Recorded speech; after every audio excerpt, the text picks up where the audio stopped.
Assalamualaikum warahmatullahi wabarakatuh, pemirsa Simposium Today dimanapun Anda berada. Semoga selalu dalam kondisi keadaan sehat dan bahagia, sejahtera.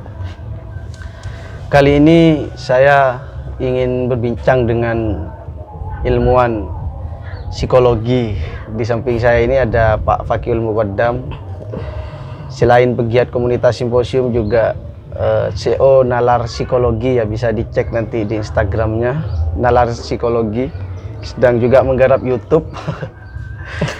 Perbincangan kita ini ingin mencoba mengurai terkait kebutuhan-kebutuhan manusia secara perspektif psikologis, atau nanti kita berbincang secara keadaan psikologi. Oke, gimana kabarnya Pak Fakih? Selalu dalam keadaan baik, Mas. Alhamdulillah. Oh, alhamdulillah ya. Iya. Gimana nalar psikologinya dalam kondisi normal atau gimana? Ya, alhamdulillah sejauh ini masih normal karena emang platform tersebut digunakan dalam upaya memberikan edukasi seputar ilmu-ilmu psikologi dan isu-isu sekitar mental health gitu. Oh. Jadi lebih pada konten edukatif, dan itu geraknya sementara secara online gitu ya. Belum bisa secara offline, berarti secara gerakan. Masih belum. Soalnya kan kita juga terkendala masa-masa pagebluk ini ya, pandemi. Berbicara terkait kebutuhan-kebutuhan manusia, apa saja sebenarnya kebutuhan-kebutuhan manusia itu, Pak Fakih? Ya, secara psikologis banyak sekali ya, banyak pembahasan terkait kebutuhan-kebutuhan psikologis manusia itu. Jadi kalau kita berbicara kebutuhan manusia itu sangat kompleks banget gitu. Dalam artian banyak sekali tokoh-tokoh yang memberi perhatian pada ranah ini. Jadi mulai tokoh yang paling termasyhur dalam psikologi seperti halnya Abraham Maslow, psikolog asal Amerika, itu terkenal dengan teorinya hierarchy needs, tentang teori kebutuhan secara hierarkis manusia. Dan juga ada psikolog asal Amerika juga, Julian Rother. Dia juga membahas tentang bagaimana kebutuhan manusia dalam kehidupan, apa saja yang dibutuhkan manusia dalam kehidupan. Dan juga ada tokoh termasyhur juga dalam psikologi, yakni David McClelland, tentang teorinya tentang need for achievement. Jadi David McClelland ini secara khusus memang fokus kajiannya di psikologi, tapi banyak digunakan dalam disiplin-disiplin keilmuan lain seperti halnya ekonomi dan disiplin-disiplin lain lah gitu, Mas, tentang motivasi-motivasi. Baik, berarti ada banyak tokoh yang mencoba menyinggung perihal kebutuhan manusia ya? Iya, benar. Cuma kita mulai dari punya Abraham Maslow tadi, ya, psikolog asal Amerika kan punya hierarchy needs. Itu apa saja yang hierarchy needs itu? Jika kita melihat dari sudut pandang kebutuhan Maslow, kebutuhan dari seorang manusia, kalau kata Maslow itu pada dasarnya manusia itu memiliki 5 kebutuhan yang itu hierarkis modelnya, dalam artian berurut. Mulai dari tingkatan yang paling dasar itu ada kebutuhan fisiologis. Jadi ini kebutuhan yang paling dasar kalau kata menurut Maslow. Kebutuhan ini merujuk pada kebutuhan-kebutuhan dasar manusia dalam keseharian, seperti halnya mungkin Mas Aang akan selalu membutuhkan kebutuhan-kebutuhan dasar seperti halnya makan, minum, tidur. Bahkan bagi yang sudah berkeluarga, itu mereka sangat getol sekali dalam menciptakan hubungan seksual, itu juga termasuk dalam hubungan yang paling dasar kalau kata Abraham Maslow. Terus selanjutnya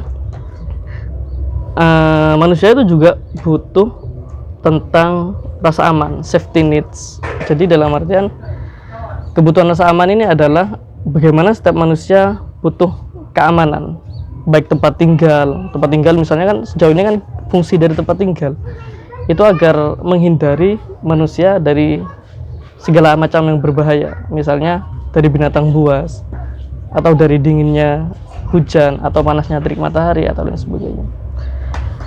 Kebutuhan rasa aman ini juga seperti halnya ketika kita memberikan shower atau kita memberikan pendapat di ruang publik yang begitu sensitif. Kita juga di samping itu kita juga membutuhkan rasa aman berupa bagaimana kita membutuhkan seorang advokat, kita membutuhkan pengacara jika misalnya kasus sensitif tersebut kemudian bisa sampai ke ranah birokrasi, jadi gitu. Terus yang ketiga itu manusia juga membutuhkan rasa kasih sayang. Jadi rasa kasih sayang ini menurut Abraham Maslow ini adalah kebutuhan ketiga, di mana hal ini merujuk pada bagaimana seseorang membutuhkan rasa cinta dari pasangan. Seorang juga membutuhkan rasa kasih sayang dari orang tua. Setiap orang juga membutuhkan relasi sosial. Ini termasuk pada kebutuhan manusia yang ketiga. Nah, selanjutnya manusia juga membutuhkan apa yang disebut dengan self esteem kalau kata Abraham Maslow itu. Jadi self esteem ini merujuk pada kebutuhan manusia tentang status, pengakuan, rekognisi. Jadi kalau kata Maslow, dalam beberapa konteks kehidupan manusia itu pada dasarnya butuh yang namanya pengakuan, status gitu ya. Jadi misalnya ketika dalam ranah tertentu seseorang membutuhkan agar hasil dari progresivitasnya itu diakui oleh orang-orang. Oh, ternyata anak ini kayak gini, wah keren, orang ini bagus sekali. Itu adalah bentuk-bentuk pengakuan yang sangat dibutuhkan manusia dalam kehidupan.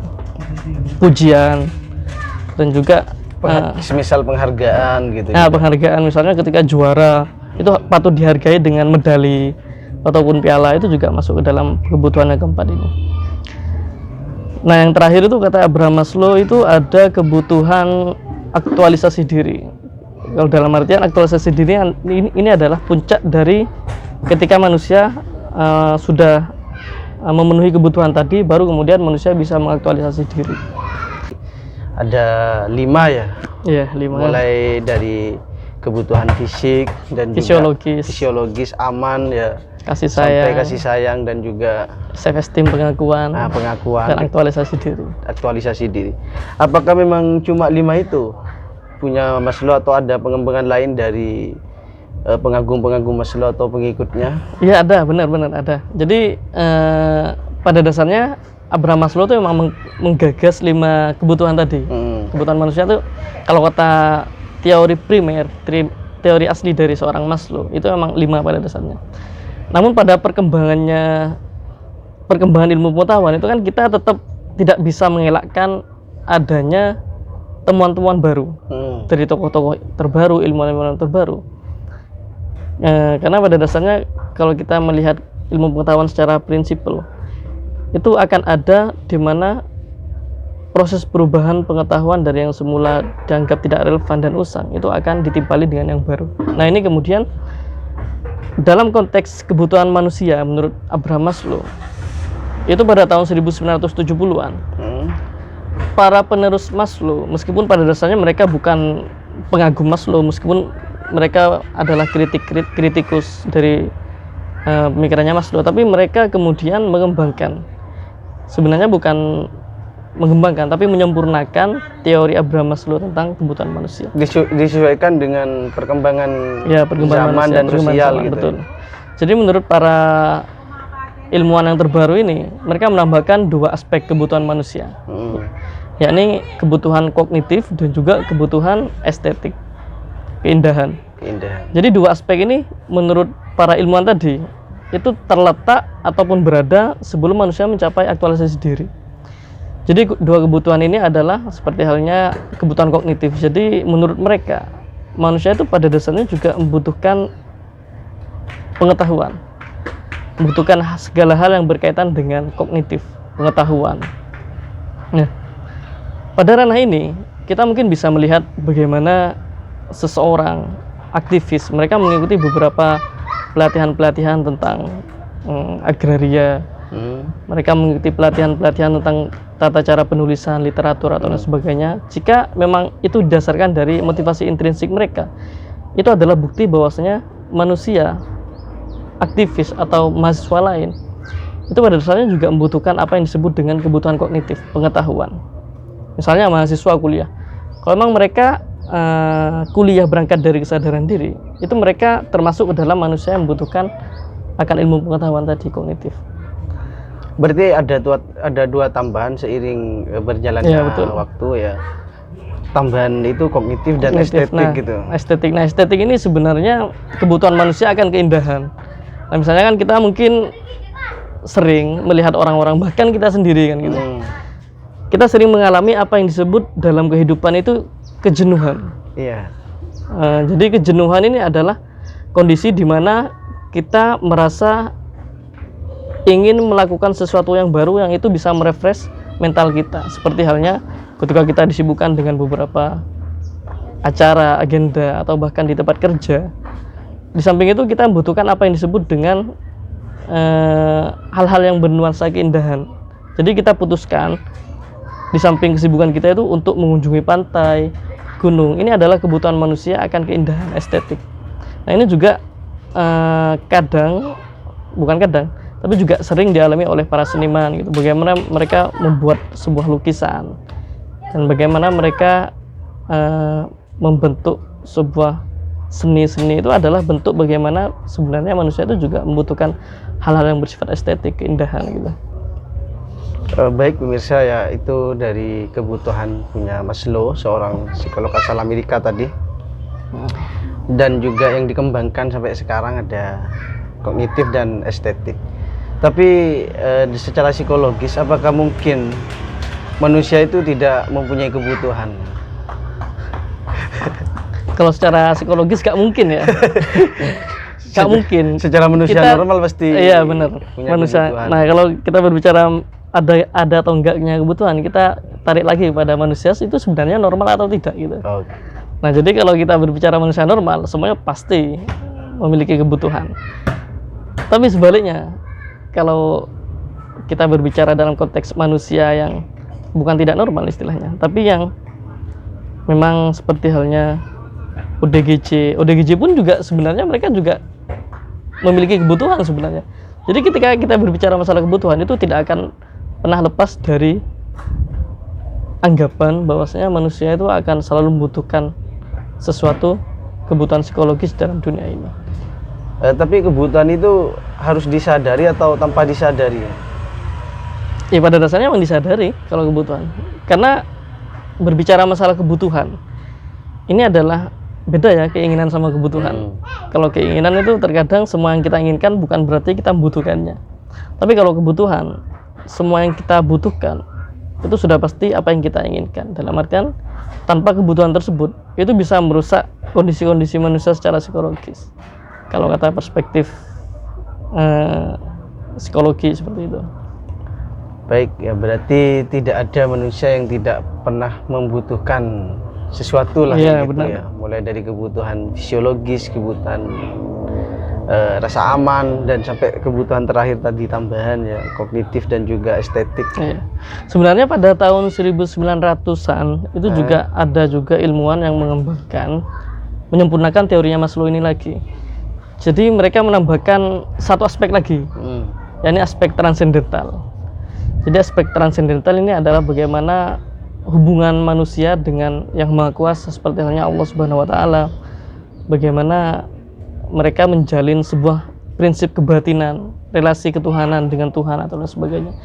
Ini terletak di atasnya aktualisasi diri, bahkan bisa melampaui aktualisasi diri.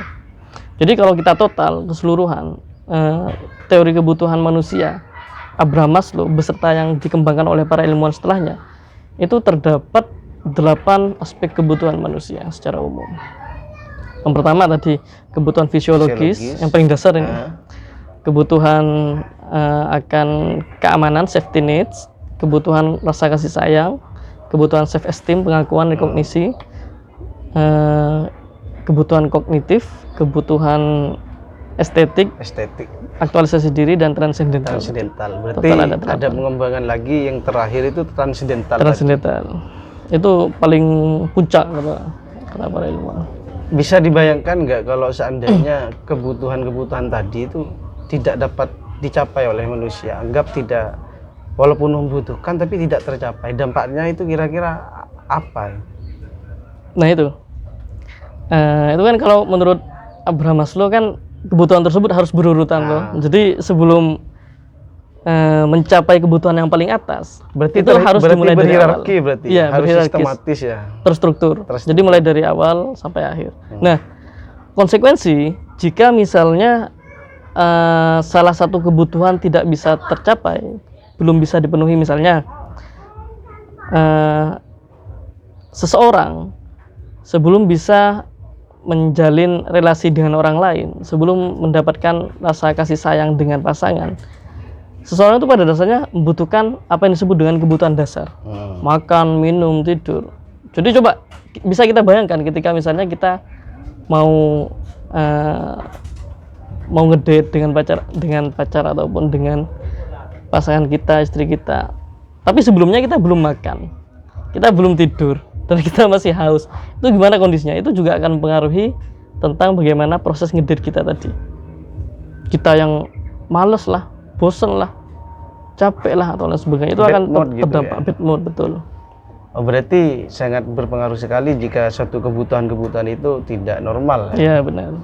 Terkait hubungan atau terhadap kondisi dirinya kan? Iya. Tapi itu beda lagi ya kalau kita berbicara dengan teori-teori yang lain. Seperti halnya Julian Rother, ada juga David McClelland, itu psikolog asal Amerika semuanya. Tapi kalau mereka berdua itu sebenarnya membangun konsep kebutuhan manusia atau motivasi manusia itu sebenarnya tidak secara hierarkis, tidak terstruktur. Nah, jadi kalau tidak terstruktur seperti itu, jadi ketika satu kebutuhan belum dipenuhi oleh manusia, itu belum bisa dipastikan bahwasanya itu juga akan berdampak pada kebutuhan-kebutuhan yang lain. Oh, berarti hanya punya Abraham Maslow ya, saja yang terstruktur, hierarkis, ya betul. Baik pemirsa, itu beberapa kebutuhan yang anggap dibutuhkan oleh kehidupan manusia ya secara psikologis.